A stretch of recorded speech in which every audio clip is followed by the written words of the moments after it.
Well, hello and welcome to Unfiltered with Untamed. I'm so excited to be here. I'm Kelsey and I've been joined by Tom and Izzy. So good to have you guys with us. I'm excited. Same. Very Me excited. too. Hello. Hello. Why don't you guys introduce yourselves? Tell us a little bit about who you are, and we're going to get started with a little bit of vanity versus value. After you, Izzy. You go. Okay. Hello, I'm Izzy. I am Growth Marketing Manager at Nudge. I used to work with the lovely Untamed when I was in Good old marketing days. at Hive Learning. Yeah. And yeah, just I'm all about all things growth when it comes to marketing. That's me. What about you, Tom? Nice. Yeah. Hi, I'm Tom. I work as a fractional head of RevOps with B2B SaaS businesses, mostly early stage or growth stage businesses. I also previously worked with Untamed, so know the guys well. And yeah, definitely excited to get into it on everything dashboards, reporting, vanity versus value. Yeah. All of the goods. All Cool. the So goods. I'm going to hit us with a little bit of an icebreaker, and we're going to talk vanity or value. So I'm going to give you a metric or a measurement of sorts, and I want you to tell me, is it vanity or value? Okay. So we're starting off. Follow account.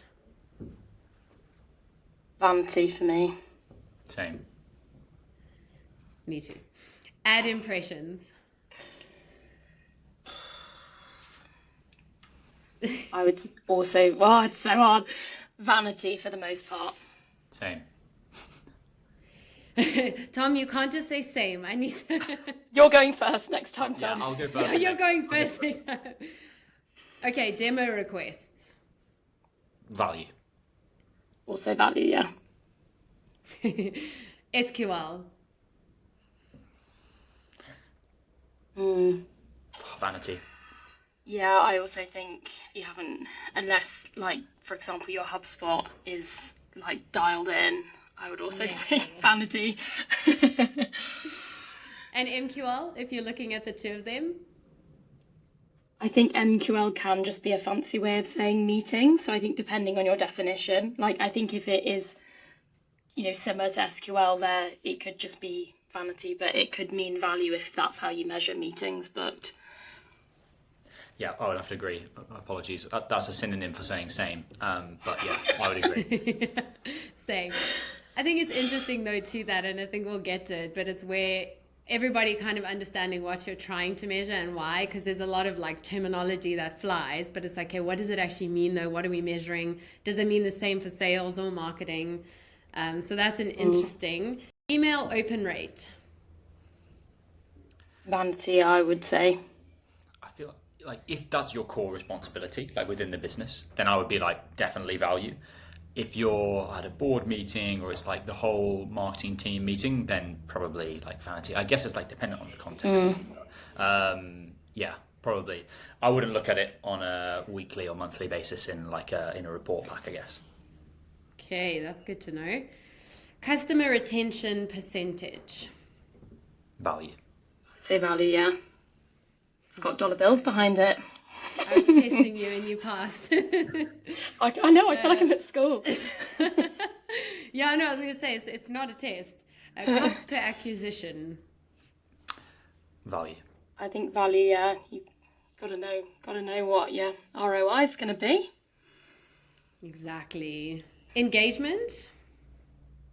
I don't even know what that word means. I know. I feel like it's so different on so many different like ad platforms and in so many different like channels that yeah, I don't know. It I wouldn't. depends. Yeah, Kind of exactly. unmeasurable in a way, isn't it? So like how could you report on something that, you can't really measure it? Like it's never going to be uniform how everyone measures or considers engagement. So yeah, I Definitely. feel like it's got to be vanity in this instance. Yeah, I Sorry, would be engagement, but your vanity. yeah. I try and like isolate the engagements that you're looking for. Like you can most ad platforms or like whatever like BI tool you're using, you can isolate the actual engagement you're looking for, and then I'll just measure that instead of measuring engagements as like a generic term. Yeah. Like it. Click through rates. If I was a performance marketing manager, I probably would look at it like pretty closely. I would say they're more Izzy, do you valuable. look at it? I do look at it. Click-through rates, I would say, are more valuable than open rates, for me anyway. But I would say it still could, if you're not careful, it could err on the vanity side of things. Because like if you're not got the right people clicking, or like those clicks are just bots, or there's so many things that could mean it doesn't actually equate to value. So like it's one of those ones where it is a vanity metric. I think by saying vanity metric doesn't mean you should ignore it altogether, but it doesn't actually really tell a huge part of the story if it comes, like, if those people aren't then going into your pipeline. Yeah. It doesn't really mean anything, but it's a good thing to keep a pulse on.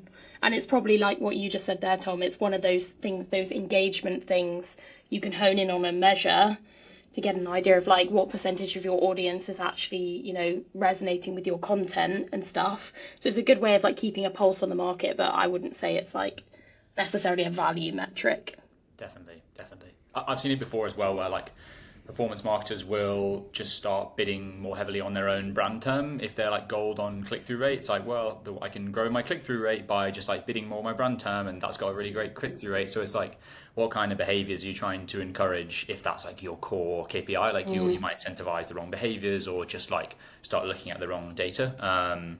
So yeah, but I think it's good to know that if you've got good click-through rate on your emails, for example, then that's like a positive. Yeah. Sure. I love that. Are you guys feeling warmed up now? Are you ready to answer some questions? We can get So ready. it. Yeah. Cool. So we're going to chat a little bit around dashboards and insights and unpacking some of these things. I think off the back of what we've just kicked off with, what is one metric that you rely on that maybe other people tend to kind of ignore? Do you want to go with you? Or shall I? Yeah, I mean, I would say like people get very, excited by volume, and like, you could say like, oh, we booked like 50 meetings in the last month. That's excellent. But then like what I like to look at then is like how quickly are those then becoming verified? How quickly are they then moving down your pipeline? So for me, it's kind of like that velocity side of things, because like if everything is just stagnating at one stage, like there's stuff you need to do to then move people along, and then you can kind of identify bottlenecks as you go.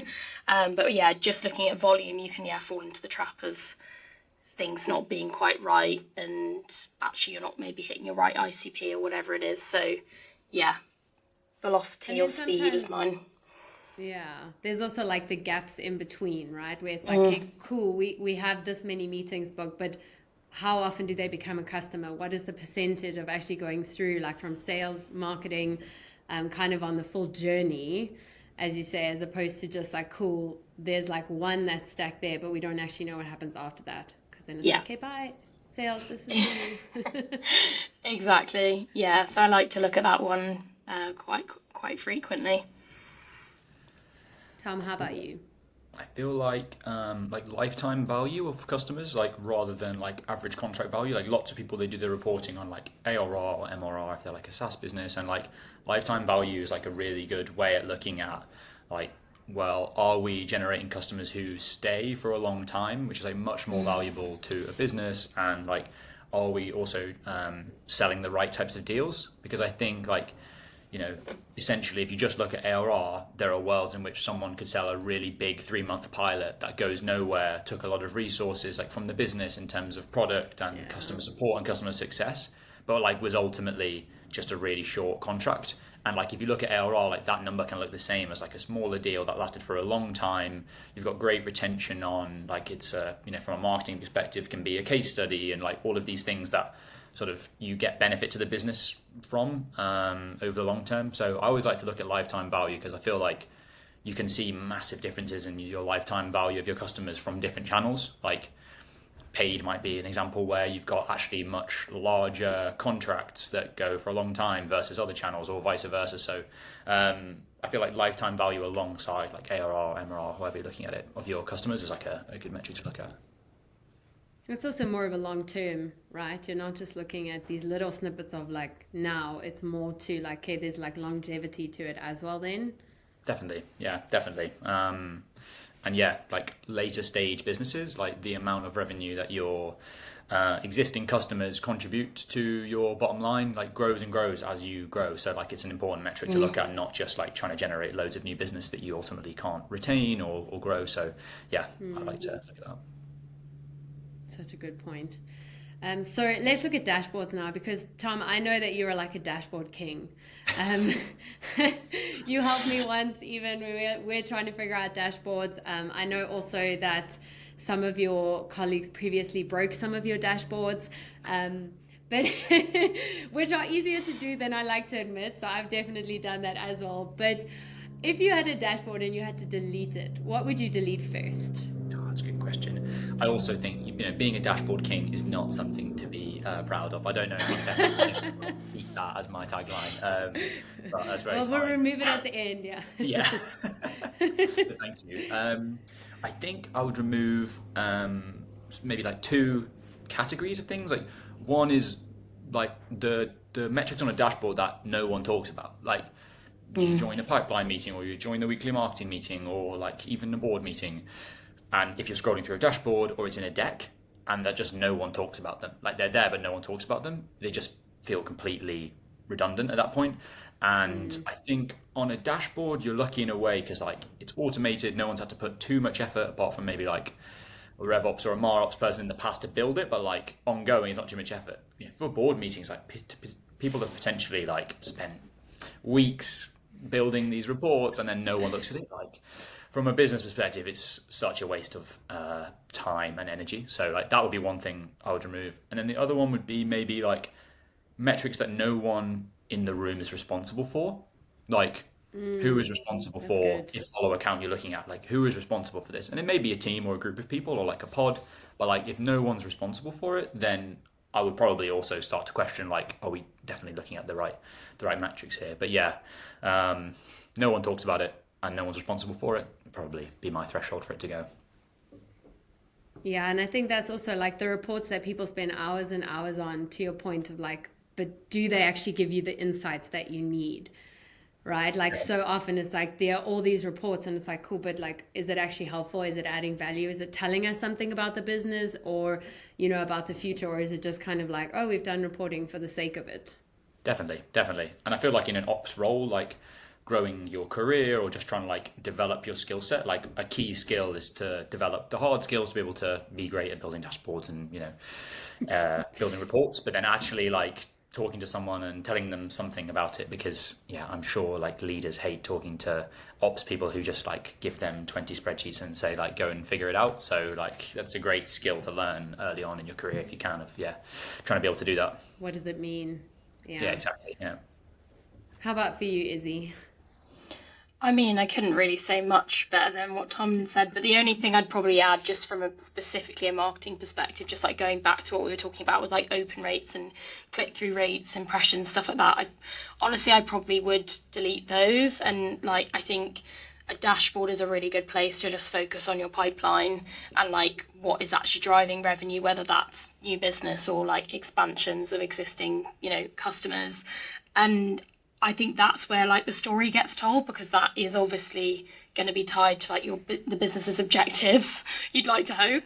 And so then like if there are any problems there, then of course you can go and do your research and see where things might be not working. But like just having them there, I think it actually can really distract people, I think. And it hides the important stuff. So yeah, I think kind of everything Tom said, and then that would just be my marketing specific angle on it, I think. I love what you're saying though, because at the end of the day, sales, marketing, leaders, we all have access to the same data, but we don't all tell the same story. And I think it's interesting to hear what you're saying. Often it is like there's different narratives, and to our point earlier, it's like SQL, MQL, all these things mean different things to different people in different teams. So sometimes it's like the data doesn't line up because we're all telling different stories. How would you say, Izzy, for you, maybe, would you avoid something like that where you'd see maybe a red flag and go, oof, no, there's something I need to do about this? Yeah, I think a really big like example of just where, a big red flag would be where everyone's got a different definition for something. I think that's a really good sign that things are misaligned.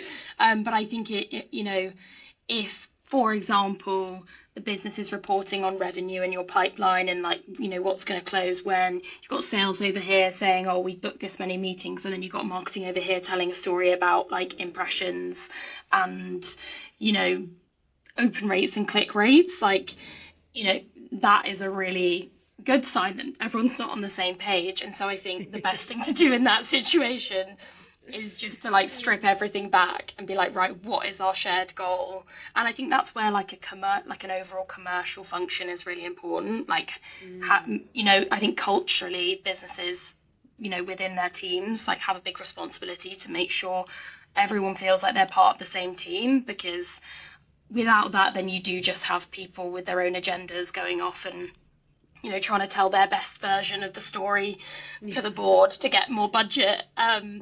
So yeah, I think singing off the same, whatever it's called, songbook or whatever that phrase is really important. Yeah.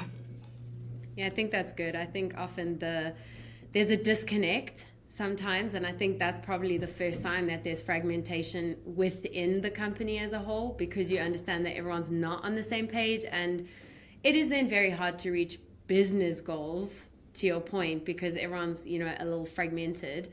Maybe Tom, for you, when it comes to teams, red flags, like what are some things you see when it's maybe like a team that's underperforming? What is something that you as a RevOps would look for in those instances when it comes to some of the reporting and the data that we're actually seeing? And just on the earlier point around like alignment, like I'm biased, but I feel like that's where like an agnostic operations function, or even just like having a chief revenue officer, like these type of roles that are like go across the commercial functions, like bring their value to the table. Like I think any RevOps person should be trying to make sure like a key KPI of their work is to like bring that alignment so that everyone's on the same page before you go to the meeting. Like it's like the best and worst part of the job in a way, that like you don't report to anyone and you kind of report to everyone. But like it's also one of the great things about the job, that you can kind of like bring that alignment.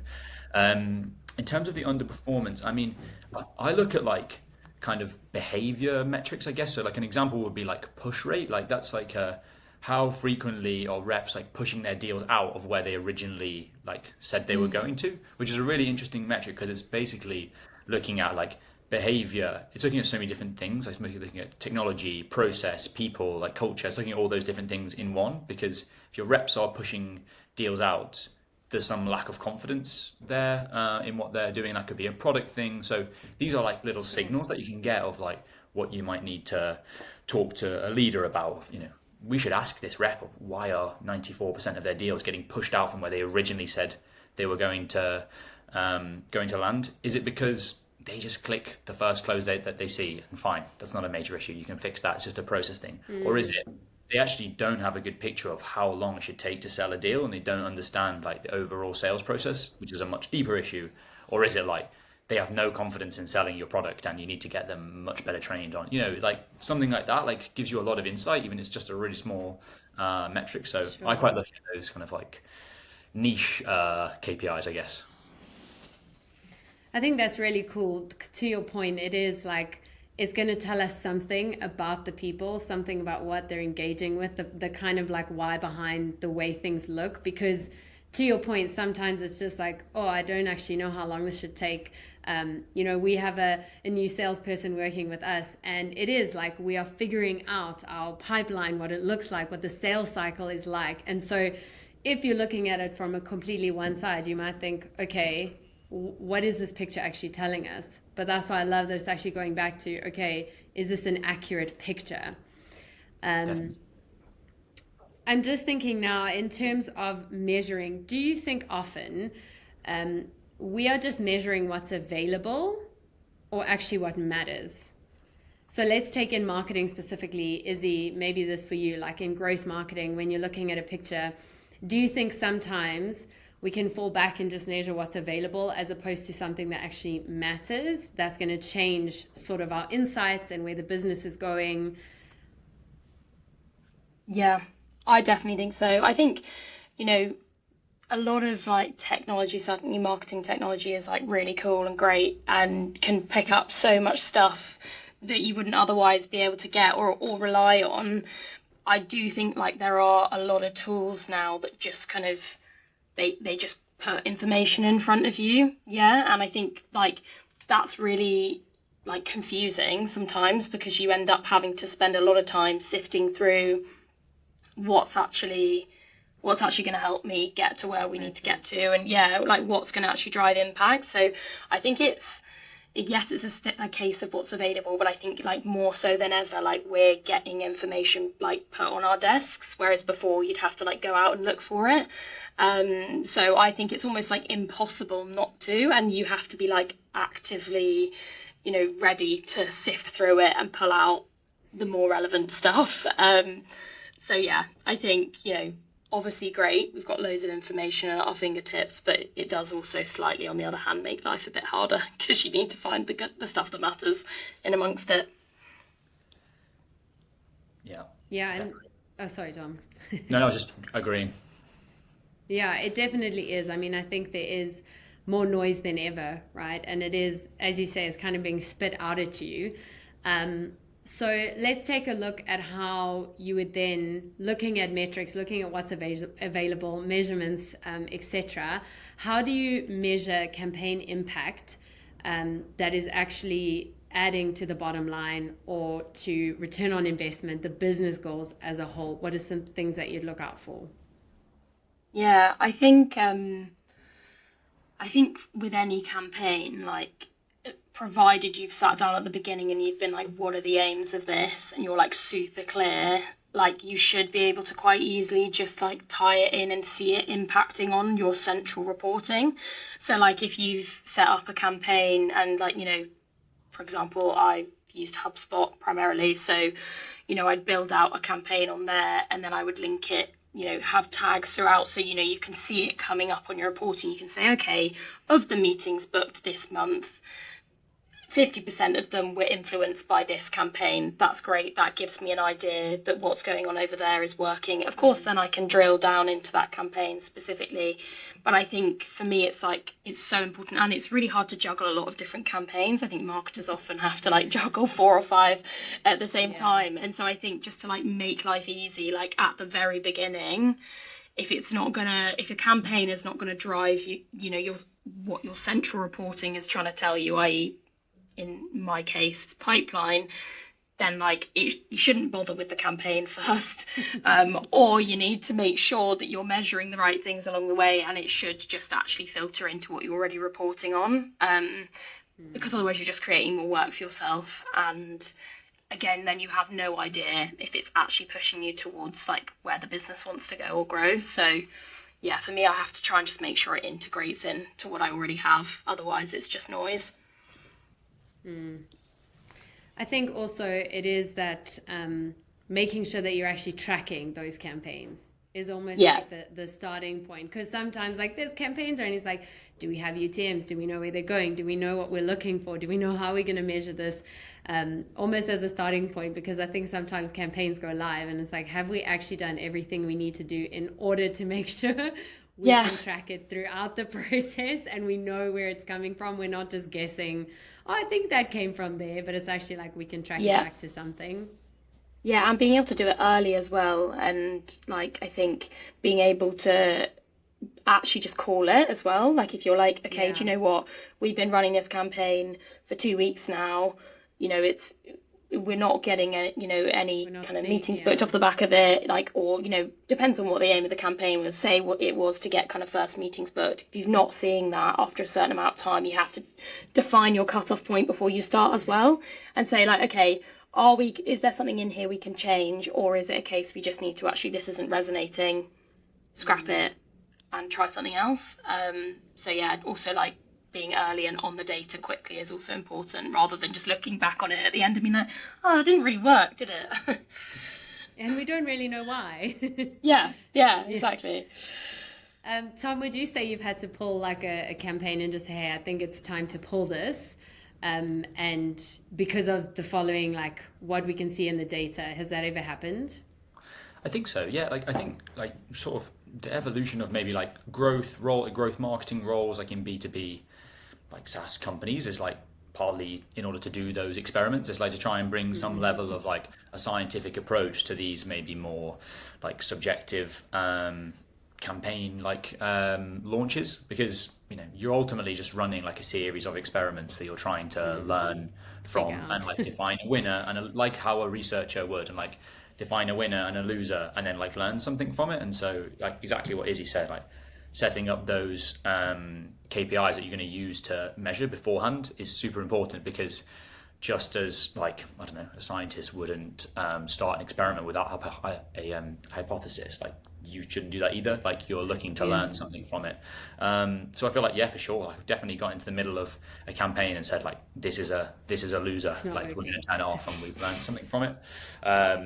But hopefully you're also running a series of other experiments that you're learning from. Like I think a lesson I learned early is like don't put all your eggs in one basket and hope that that's going to be the winner, because that's not an experiment anymore. That's like I don't really know what you Guess. would, but That's yeah, a bet. yeah, exactly. So yeah, but it's not always easy, is it? Like, as in, you might have budget constraints or just time constraints and stuff. So that's like the ideal, but it always lands somewhere in the middle. No, that makes total sense. I think also with reporting, it's something that you don't actually have to report on everything, but it does feel like everybody wants to report on everything. So it is, when you're looking at reporting, especially for you, Tom, from a Rev Ops, what is one reporting rule you think teams should live by? So if you had to go in, you'd be like, this is my rule for reporting. Like, we got to live by this. That's a good question. I think probably like if no one can answer why we're using it, then we don't. Would probably be like my shorthand rule. Just because like in an ops role or like an ops function, the pain of how long it's taken you. When a KPI shows up on a dashboard, the amount of work that's behind it, often if it's a relatively complex metric, is like not insignificant. There's like data quality issues, there's like data capture, there's like then how you visualize it, there's then all the ways that you need to cut it in terms of segmentation and time horizons, like all these things. Like there's quite a lot of work goes into it, and so there's nothing more painful out of like working in ops or working if you're like running a BI team, that then it's just not even being used, because all the pain of how long it took you Oh, to get the there. pain So, of it. exactly. So that's like one thing that I always use. Like if no one's using it, then you just say to your team, like, let's cut it. We don't need to use it anymore. So I'd say that one. Yeah, if no one's using it, then it goes. Izzy, for you, do you have a reporting rule? Like when you're compiling your reporting, when you know what you need to track and measure, is there something that you go, oh, this adds value, or actually this really shouldn't even be here? Yeah, I think it's very similar to Tom. Like, if you can't answer why, or have to justify it being there, then yeah, you're probably wasting your time, and you're probably in busy fool territory. Yeah. Tom, your favorite RevOps tools, what would they be? That's a really good question. I mean, to be honest, there are so many now that I feel like Yeah. just staying on top of them is like the biggest challenge. I think like Clay gets a lot of attention from, they have an amazing marketing team, so as a result, like get a lot of attention, and it is a good tool. I would say that's like got one of the coolest use cases and like most flexible use cases that I've seen. I think like from a RevOps perspective, because it's like a relatively technical tool to learn early on, but like the scalability of it, the amount of different things that you can do is Yeah. just pretty amazing. It's really cool. But if anyone can design a tool that tells me every day the new tools that have come out and what they do and how they're different than my existing stack, then that would be the most useful tool I think that I could have, because everyone is asking, what's the best tool to use for this, and the switching costs are not insignificant. If you buy an enrichment tool, you might have signed a yearly license and that's it, and then there's another amazing tool comes out the next month and you're locked in. So I think knowledge on these tools is pretty powerful at the moment. But appreciate that's not a great answer, but that's just my overall take for like it's really difficult to stay on top of all these new tools coming out. And everybody is selling the next best tool, right? It is something where it's like I feel like you're constantly, and then you're kind of like, okay, now let me go through and do a comparison between everything.